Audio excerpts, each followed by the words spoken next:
अयोध्या वापसी, राम का राज्याभिषेक।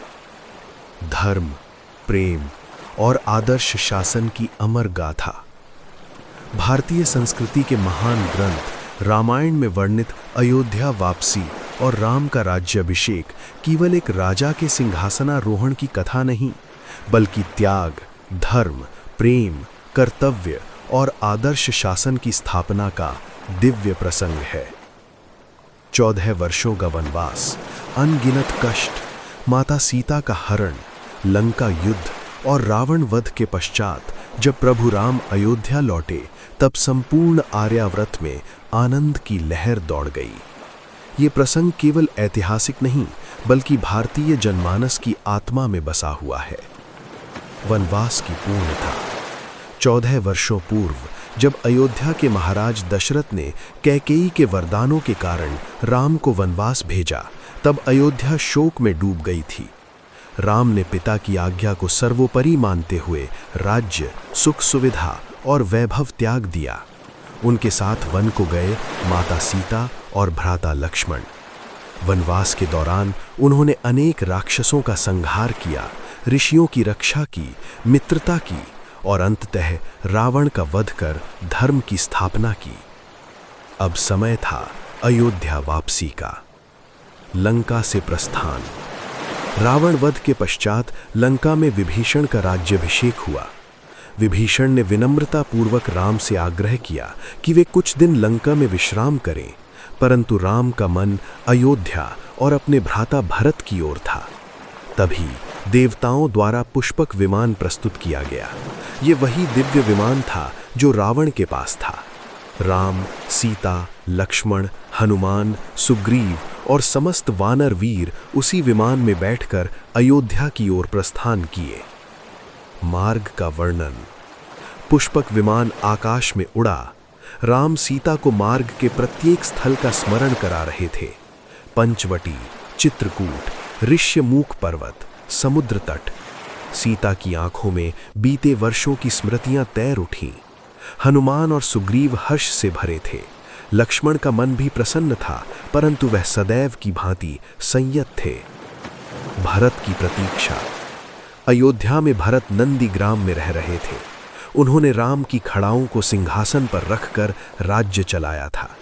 वे स्वयं तपस्वी वेश में रहते थे, जैसे कोई साधु। 14 वर्षों का एक एक दिन उन्होंने गिन कर बिताया। जैसे ही 14वें वर्ष की अवधि पूर्ण होने को आई, उनका हृदय व्याकुल हो उठा। हनुमान का संदेश। राम ने अयोध्या पहुंचने से पहले भरत के पास हनुमान को भेजा। हनुमान ने जाकर समाचार दिया, प्रभु राम सीता और लक्ष्मण सहित लौट रहे हैं। भरत की आंखों से आंसू बह निकले। उन्होंने आकाश की ओर देखकर कहा, आज मेरा जीवन धन्य हो गया। अयोध्या में उत्सव। जब पुष्पक विमान अयोध्या के आकाश में प्रकट हुआ, तो संपूर्ण नगर में उत्सव छा गया। घर घर दीप प्रज्वलित हुए, गलियों को फूलों से सजाया गया। स्त्रियां मंगल गीत गाने लगीं, ब्राह्मण वेद मंत्रों का उच्चारण करने लगे। यही वही पावन क्षण है जिसे आज दीपावली के रूप में मनाया जाता है। भाइयों का मिलन। राम जैसे ही भूमि पर उतरे, भरत दौड़कर उनके चरणों में गिर पड़े। राम ने उन्हें उठाकर हृदय से लगाया। लक्ष्मण और शत्रुघ्न भी गले मिले। ये दृश्य देखकर अयोध्या की प्रजा भाव विभोर हो उठी। माताओं से भेंट। राम ने सबसे पहले अपनी माताओं के चरण स्पर्श किए। कौसल्या ने राम को गले लगाकर आंसू बहाए। कैकेयी अपराध बोध से भर उठी। उन्होंने कहा, पुत्र, मुझे क्षमा करो। राम ने अत्यंत विनम्रता से कहा, माता, आप दोषी नहीं, जो हुआ वो विधि का विधान था। राज्याभिषेक की तैयारी। गुरु वशिष्ठ ने राज्याभिषेक का शुभ मुहूर्त निर्धारित किया। संपूर्ण अयोध्या को सजाया गया। चारों दिशाओं से पवित्र नदियों का जल मंगवाया गया। गंगा, यमुना, सरयू, गोदावरी। राजमहल को स्वर्ण, रत्न और पुष्पों से अलंकृत किया गया। राम का राज्याभिषेक।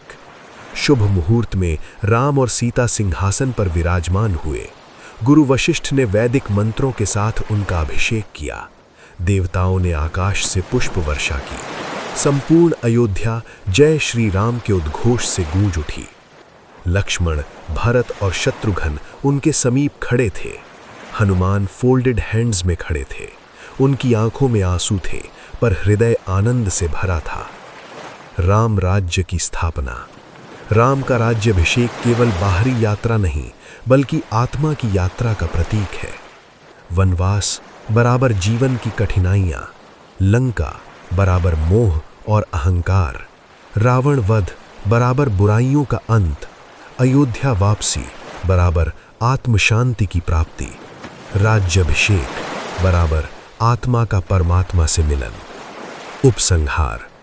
अयोध्या वापसी और राम का राज्याभिषेक भारतीय संस्कृति का वो उज्जवल अध्याय है जो हमें सिखाता है, त्याग से ही महानता मिलती है। धर्म की राह कठिन हो सकती है, परंतु अंत में विजय उसी की होती है। आदर्श नेतृत्व करुणा और न्याय पर आधारित होता है। जब जब समाज में अन्याय बढ़ेगा, लोग राम राज्य की कल्पना करेंगे, एक ऐसे समाज की जहां सत्य, न्याय और प्रेम सर्वोच्च हों। राम का राज्याभिषेक केवल एक ऐतिहासिक घटना नहीं, बल्कि मानवता के लिए एक शाश्वत आदर्श है।